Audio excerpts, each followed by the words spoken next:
दिन से सोच रहा था आप सब लोगों के लिए वीडियो बनाने के लिए कि मैं आप लोगों के लिए मैथ्स की स्ट्रेटजी के लिए एक वीडियो लेके आऊँ, जिससे हमारे सभी बच्चों को जो ना हेल्प मिले, क्योंकि बोर्ड के एग्ज़ाम अभी 2-2.5 महीने में बोर्ड के एग्ज़ाम आने वाले हैं, आपको पता है। तो हमारे पास एक स्ट्रेटजी, हमारे पास एक पैटर्न हमारे पास होना चाहिए, जिसके अकॉर्डिंग हम वर्क करें और हम अच्छे मार्क्स ऑब्टेन करें अपने एग्ज़ाम्स में, ठीक है। चलिए तो आज शुरू करते हैं कि आज की क्या है स्ट्रेटजी। और इस स्ट्रेटजी को शुरू करने से पहले मैं आप लोगों को ये बताऊंगा कि ये खुद एक साइंटिफिक स्ट्रेटजी है जो बहुत लोगों ने अपने एग्ज़ाम्स में यूज़ करके बहुत अच्छे एग्ज़ाम उसमें नंबर लेके आए हैं बच्चे। इवन दो 100/100 नंबर्स भी बच्चे लाए हैं इस स्ट्रेटजी को फॉलो करके। तो इसे ध्यान से देखना और सबसे ज़्यादा इसे इम्प्लीमेंट करना अपने रोजाना के शेड्यूल में, ठीक है। शुरू करते हैं। देखिए बच्चों, सबसे पहले नो योर सिलेबस। अपने सिलेबस को आपका पता होना चाहिए कि आपका सिलेबस क्या है। अभी कई सारे बच्चे CBSE बोर्ड के हैं, कई सारे बच्चे UP बोर्ड के हैं, और उन्हें यही नहीं बताया कि उनका सिलेबस क्या है, बस आंख बंद करके पढ़े जा रहे हैं। स्कूल्स में जो पढ़ाया जा रहा है स्कूल में पढ़े जा रहे हैं, जो ट्यूशन में पढ़ाया जा रहा है ट्यूशन में पढ़े जा रहे हैं। उन्हें एक्चुअली ये पक्का ही नहीं पता है कि उनका सिलेबस क्या है, क्योंकि कई सारे चैप्टर्स ऐसे हैं जो CBSE बोर्ड में जो ना हटा दिए गए हैं, कई सारे टॉपिक्स हैं जो ना रिमूव कर दिए गए हैं, है ना। जब ये टॉपिक या वे चैप्टर्स जब हटा दिए गए हैं, रिमूव कर दिए गए हैं, तो एग्ज़ाम में तो आने नहीं है। नो डाउट अगर आप उन्हें पढ़ लोगे तो अच्छी बात है, उससे आपका नॉलेज बढ़ेगा, लेकिन एग्जामिनेशन में आपको उसका बहुत ज़्यादा फ़ायदा होने वाला नहीं है। तो बेटर है कि आप उन्हें थोड़ा सा, अगर आपको पता होगा तो उन्हें आप स्किप करो, और जो इम्पोर्टेंट पोर्शन है, इम्पोर्टेंट चैप्टर्स हैं उन पर ज़्यादा ध्यान दो। तो अभी आप क्या करिए, सबसे पहले अपना 2023 का क्या करिए, सिलेबस डाउनलोड करिए, जो आपकी UP बोर्ड की या CBSE बोर्ड की वेबसाइट है, और वहाँ से पता करिए कि ऐसे कौन कौन से चैप्टर्स हैं जो हमारे एग्जाम में आने वाले हैं, और कौन कौन से टॉपिक्स हैं चैप्टर्स के अंदर जो रिमूव हो रखे हैं, जो हमें नहीं पढ़ने हैं। तो उससे आपको एक क्लियर कट आइडिया मिलेगा कि अच्छा भाई हमारा ये जो है ना हमारा क्या बोलते हैं सिलेबस है, और हमें ये पढ़ना है। तो आपको एक आइडिया होगा, क्लियर कट आइडिया, अच्छा भाई मुझे ये ऐसे ऐसे तैयारी करनी है। तो सबसे पहले आप ये काम करिए, राइट, ठीक है। नंबर 2 उसमें, हाँ वैसे मैंने अभी आपको बताया, नंबर ऑफ चैप्टर्स देख लीजिए आपके कितने आ रहे हैं एग्जाम में, और कौन कौन से टॉपिक्स ऐसे हैं जो आपके रिमूव हो रखे हैं, तो उन्हें मार्क कर लो आप, ठीक है। और कितने चैप्टर्स आ रहे हैं उन्हें चेक कर लो, राइट। उसके बाद है कंप्लीट योर सिलेबस। उसके बाद जो है जब आपने सिलेबस निकाल लिया तो क्या करिए, आप अपने सिलेबस को कंप्लीट करिए, है ना। आप कहीं स्कूल में पढ़ रहे हैं, चाहे अपने ट्यूशन में पढ़ रहे हैं, आप जहाँ पे भी पढ़ रहे हैं, अपने सिलेबस को कंप्लीट करिए विद योर नोट्स। मैं यहाँ पे एक पॉइंट लिखना भूल गया, complete your syllabus with notes.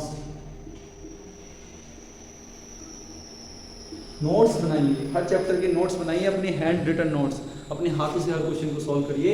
One time full syllabus complete करो, फुल सिलेबस कंप्लीट करिए अपने हाथ से नोट्स बना के, ठीक है।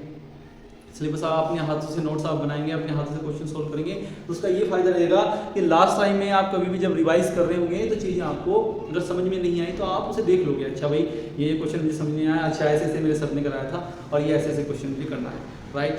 तो नहीं तो फिर क्या होगा, लास्ट टाइम में जब कोई क्वेश्चन समझ में नहीं आया, आप लोग ना यूट्यूब पे भागोगे कि भाई यूट्यूब पे मैं ये क्वेश्चन देख लूँ, अरे ये तो क्वेश्चन कई बार आ रखा है एग्जाम में, है ना। मैं यूट्यूब पे देखोगे, अब हर टीचर का अपना अपना अलग अलग तरीका है पढ़ाने का, कोई किस तरीके से पढ़ा रहा है, कोई किसी तरीके से पढ़ा रहा है ना। आपके टीचर ने, आपके स्कूल के टीचर ने, ट्यूशन टीचर ने किसी और तरीके से पढ़ाया, फिर आप जाके हमारे ट्यूशन वो देखोगे, क्या बोलते हैं यूट्यूब को, अब यूट्यूब पे वो टीचर किसी और तरीके से पढ़ाया, तो आपका सब जो ना चीज़ें कन्फ्यूज़ हो जाओगे, है ना। तो लास्ट समय पे क्या है ना, ये सब चीज़ें थोड़ी डेंजरस होती हैं, तो इन सब चीज़ें की पहले से तैयारी करके रखो आप कि क्या क्या आना है, क्या क्या नहीं आना है, तो और अपने नोट्स वगैरह कंप्लीट करके रखो। इन केस अगर आपको कोई क्वेश्चन समझ में नहीं आया और आपको पता लगा कि अच्छा भाई ये क्वेश्चन इंपॉर्टेंट है और मेरी इसकी प्रैक्टिस नहीं है, तो आप वहाँ से जाकर आराम से प्रैक्टिस करो, क्योंकि वो चीज़ आपने एक बार पढ़ रखी है, एक बार देख रखी है, तो आपको ईजिली समझ में आ जाती है, ठीक है। तो ये करिए, अपना पूरा थ्रोली सिलेबस कंप्लीट करिए विद योर नोट्स, ठीक है। अभी मुझे पता है कि बहुत सारे बच्चों का बहुत सारा सिलेबस हो भी गया होगा, 50% से ज़्यादा सिलेबस तो हर बच्चे का आई होप कि कंप्लीट हो गया होगा। तो अभी भी आपके पास 1-2 महीना है, आप अपना सिलेबस कंप्लीट कर लो, क्योंकि 15 फरवरी से एग्ज़ाम, ऐसा नोटिस आया है ना, कि 15 फरवरी से आप लोगों के एग्ज़ाम है। तो अभी है आपके पास 2 महीने कंप्लीट कर लेने के लिए आपका सिलेबस, ठीक है। उसके बाद आइए अटेम्प्ट योर स्कूल टेस्ट और ट्यूशन टेस्ट। बच्चे बहुत ही ज़्यादा लापरवाह होते हैं अपने ट्यूशन टेस्ट देने में और आपका स्कूल को टेस्ट को देने में। बेटा आपको जब भी कोई सिलेबस, आपको जब भी कोई चैप्टर कंप्लीट हो गया है, आप उसका टेस्ट जरूर दो, क्योंकि आप जब उसका टेस्ट दे रहे हो तो आपको आगे परफॉर्मेंस का पता लगेगा कि आपको ये चैप्टर कितना समझ में आया, कितना समझ में नहीं आया, है ना, आपकी अंडरस्टैंडिंग कितनी है इस चैप्टर को लेके, आपके कितने कॉन्सेप्ट क्लियर हैं इस चैप्टर को लेके। तो एटलीस्ट आपको पता तो चले भाई, इस चीज़ से कोई फर्क नहीं पड़ता। माना हो सकता है ट्यूशन टीचर, आपके स्कूल टीचर बोल दें कि भाई तुम लोगों के नंबर अच्छे नहीं आ रहे, तुम पढ़ नहीं रहे, कोई बात नहीं है, अच्छी बात है ना भाई। हमें हमारी कमियों का पता लगेगा तभी तो हम इम्प्रूवमेंट करेंगे। आज के समय में सबसे बड़ी प्रॉब्लम ये है कि हमें हमारी कमियों का ही नहीं पता है कि हमारे अंदर क्या क्या कमियाँ हैं। एटलीस्ट आपको आपकी कमियों का पता लग रहा है कि भाई मैं इस चैप्टर में अच्छे से परफॉर्म नहीं कर पाया हूँ, मेरे इस चैप्टर में अच्छे से नंबर नहीं आए हैं, तो मुझे इस चैप्टर पे और थोड़ा सा कॉन्सेप्ट की क्लैरिटी मुझे या अपने इस चैप्टर की करनी है, या मुझे इसके कॉन्सेप्ट्स पे और थोड़ा ध्यान देना है। तो आपको एटलीस्ट पता तो लगेगा कि भाई ये मेरा चैप्टर कमजोर है। नहीं तो आपको कैसे पता लगेगा? आपको तो लगेगा यार मैंने तो पढ़ रखा है ट्यूशन में, मैंने तो पढ़ लिया है स्कूल में, चैप्टर मैं तो कर लूँगा। ऐसे नहीं होता। जब तक आप एक्चुअली उसके कॉन्सेप्ट से नहीं लगाओगे, उसका टेस्ट नहीं होगे, कैसे पता लगेगा कि आपका वो कॉन्सेप्ट क्लियर हुआ है नहीं हुआ है। तो स्कूल टेस्ट और ट्यूशन टेस्ट को सीरियसली लो, उसे छोड़ो मत। अभी क्या हालत होती है कि पता लगा कि आज टेस्ट है और टेस्ट के दिन सारे बच्चे गायब, है ना, 2-4 बच्चे 5-7 बच्चे आते हैं जो टेस्ट देने के लिए आते हैं, नहीं तो सब बच्चे गायब हो जाते हैं। ये सही एटीट्यूड नहीं है, ये आपको बाद में जाके नुकसान करेगा। इससे किसी का नुकसान नहीं होने वाला है, ना आपके टीचर का नुकसान होने वाला है, ना किसी का नुकसान नहीं होगा, डायरेक्ट इम्पैक्ट आप पे पड़ेगा इस चीज़ का। तो आप आपके जो स्कूल टेस्ट है, ट्यूशन टेस्ट को सीरियसली लो, एग्जाम में उसका मेहनत करो, जाके अटैम्प्ट करो उससे आपको बहुत ज़्यादा फायदा मिलेगा। ठीक है, अच्छा, जब आप टेस्ट वगैरह दोगे तो अब आप क्या चीज़ निकल के आएगी? देखो क्या चीज़ निकल के आएगी, फाइंड आउट स्ट्रॉन्ग और weak portions of the chapters. आपको ये पता लगेगा कि अच्छा भाई ये चैप्टर तो मेरा बहुत स्ट्रॉन्ग है, भाई चैप्टर नंबर 1, 2, 3, 4, 5 मेरे बहुत स्ट्रॉन्ग है ना, मेरा अच्छा पकड़ है इन चैप्टर्स पे, तो मैं इसे जल्दी रिवाइज कर लूँगा, है ना, या मैं जल्दी से इसे मैं अच्छा परफॉर्म कर लूँगा इसे। तो आपको पता लग गया कि भाई शुरू के 5 चैप्टर मेरे बहुत अच्छे हैं और मेरे को अभी के लास्ट के जो 5 चैप्टर हैं उन पे मुझे फोकस करने की जरूरत है। आपको पता लग जाएगा ये बात, क्योंकि आप जब टेस्ट दे रहे हो, एग्जाम आपने दिया है, टेस्ट दिया है, तो आपको पता लग रहा है कि भाई इन चैप्टर्स का मेरा कॉन्सेप्ट क्लैरिटी है और इन चैप्टर्स का मेरे कॉन्सेप्ट में क्लैरिटी नहीं है। तो आप फिर भी 2 पोर्शन फाइंड कर पाओगे। कौन कौन से? एक तो स्ट्रॉन्ग पोर्शन आपका कौन सा है और एक वीक पोर्शन कौन सा है। अभी आप क्या करिए, जो स्ट्रॉन्ग पोर्शन है उसे लिखिए, एक अलग जगह लिखिए कि भाई इस चैप्टर के मेरे स्ट्रॉन्ग पोर्शन ये हैं, कि ये चैप्टर मेरा अच्छा है, ये चैप्टर अच्छा है, ये चैप्टर अच्छा है, ये चैप्टर अच्छा है। वीक पोर्शन लिखिए दूसरी जगह पे कि ये चैप्टर्स पे अभी मुझे वर्क करना है ना, अभी मेरे इसमें नंबर अच्छे नहीं आ रहे हैं, अभी मेरी परफॉर्मेंस अच्छी नहीं चल रही है, तो उन्हें अलग लिखिए। तो जो आपके स्ट्रॉन्ग पोर्शंस हैं उन्हें क्या करिए, आप रोजाना जो है ना 10 आधा घंटा रोजाना क्या करिए, कुछ टेस्ट लगाइए, या तो आप रिवाइज भी कर सकते हैं। रिवाइज करने में कई बार क्या होता है, बच्चे बोर हो जाते हैं, यार कभी तो पढ़ा था फिर मैं दोबारा से पढ़ रहा हूँ। तो अगर आप बोरियत फील कर रहे हो वापस से उन्हें 2 बार या 3 बार रिवाइज करने में, तो आप क्या करिए, अच्छे क्वेश्चंस लगाइए। माना पिछले साल में जो उन चैप्टर्स में चैप्टर वाइज जो क्वेश्चन हैं जो एग्जाम में आए हैं, उन्हें आप क्वेश्चन को करिए, लेकिन आप उन्हें करिए, रिवाइज में रहिए। क्योंकि क्या है, आप अगर उन चैप्टर्स का रिवीजन अगर एकदम बंद कर देंगे तो एंड टाइम पे आपको फिर प्रॉब्लम क्रिएट होगी। हो सकता है कुछ कॉन्सेप्ट आपके दिमाग से स्किप कर जाएं, हो सकता है चीज़ों को फिर आपको दोबारा से लेके चलना पड़े, इसलिए टच में रहिए। माना जो आपके स्ट्रॉन्ग पोर्शंस हैं उसे भी लेके आप टच में रहिए, उन्हें उनका 30 मिनट्स का लगाते रहिए, उनका रोजाना कुछ नए क्वेश्चंस लगाइए, है ना, प्रैक्टिस सेट में से, लास्ट ईयर की प्रैक्टिस सेट में से लगाइए, है ना। तो स्ट्रॉन्ग पोर्शन पे अपना टच रखिए और जो वीक पोर्शंस हैं आप पे उन पे ज़्यादा काम करिए। वीक पोर्शन पे आपको क्या क्या काम करना है, पहले तो अपना क्लियर योर कॉन्सेप्ट्स, अपने कॉन्सेप्ट की क्लैरिटी को बिल्ड करिए। अच्छा क्या क्या कॉन्सेप्ट है, ये फॉर्मूलाज हैं, इसमें ये टॉपिक इस तरीके से ये कॉन्सेप्ट बनेंगे, क्वेश्चन बनेंगे, इसमें ये कॉन्सेप्ट लगेगा।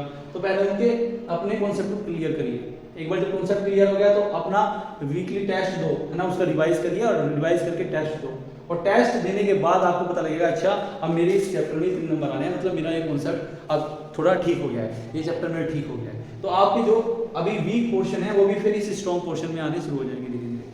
फिर आप क्या करेंगे, वीक पोर्शन जैसे जैसे स्ट्रॉन्ग में आते रहेंगे वैसे वैसे इनके भी फिर लास्ट ईयर के क्वेश्चंस लगाते रहिए। भाई लास्ट ईयर में देखा हूँ कैसे कैसे क्वेश्चंस आए हैं, चलो अभी मेरा इसका कॉन्सेप्ट तो मेरे क्लियर हो गए हैं इस चैप्टर के, अच्छा मैं लास्ट ईयर में कैसे कैसे क्वेश्चन पूछे गए चलो उनको करके देखता हूँ, फिर उनको क्वेश्चन को आप लोग करिए, ठीक है। तो ये आप स्ट्रेटजी, और ये काम आपको कर लेना है, जितना मैंने अभी तक काम बताया ये काम आपको कब तक कर लेना है, आपको जनवरी, देखिए आपने अगर बहुत लेट शुरू किया है तो जनवरी 30 जनवरी तक आपको ये काम कंप्लीट कर लेना है, जितना मैंने आपको बताया। 30 जनवरी तक आपका ये काम जो मैंने अभी तक आपको बताया है ये आपका पूरा हो जाना चाहिए। अगर आप चाहते हैं कि आप 90 प्लस स्कोर करो या 100 में से 100 मार्क्स लाने की अगर इच्छा रखते हो तो ये काम आपका 30 जनवरी से पहले हर हालत में क्लियर हो जाना चाहिए, ठीक है। 30 जनवरी के बाद आपको क्या करना है, जो लास्ट के 15 दिन बचेंगे उसमें क्या करना है, अटेम्प्ट फुल मॉक टेस्ट। जितना फुल मॉक टेस्ट जैसा एग्जाम में पेपर आता है, एग्जाम में आपको क्वेश्चन पेपर आता है, उसे फुल पेपर को अटेम्प्ट करिए और उसे अटेम्प्ट करके क्या करिए, अपने क्लास टीचर से या अपने ट्यूशन टीचर से, स्कूल टीचर से उसे चेक करवाइए कि सर मैंने ये मॉक टेस्ट अटेम्प्ट किया है, एक बार आप इसे थ्रोली एक बार चेक करो कि मैंने कहीं गलती तो नहीं की है। तो टीचर का एक विजन है, क्योंकि टीचर कॉपियाँ भी चेक करते हैं, तो वो आपको बता पाएंगे कि अच्छा ये आपको, आप इसमें थोड़ा सा ये इंप्रूवमेंट करिए, आप इसमें थोड़ा सा ये इंप्रूवमेंट करिए। तो अगर आप इस पूरी स्ट्रेटजी को लेके चलेंगे तो आई एम गारंटी यू कि आप 90 प्लस मार्क्स 100% लेके आएंगे। और अगर आप थोड़ा सा और इसमें क्लैरिफाई करेंगे तो मैं बता रहा हूँ कि ये बिल्कुल साइंटिफिक स्ट्रेटजी है। अगर आप इसे फॉलो करके बच्चे 100/100 बहुत सारे बच्चों ने मार्क्स भी ऑब्टेन किए हैं, ठीक है। तो इस पूरे स्ट्रेटजी को अपने शेड्यूल में उतारिए, एग्जाम आ गए हैं, थोड़े सीरियस हो जाइए, ठीक है। अगर कोई भी प्रॉब्लम है तो कमेंट सेक्शन में लिखिए।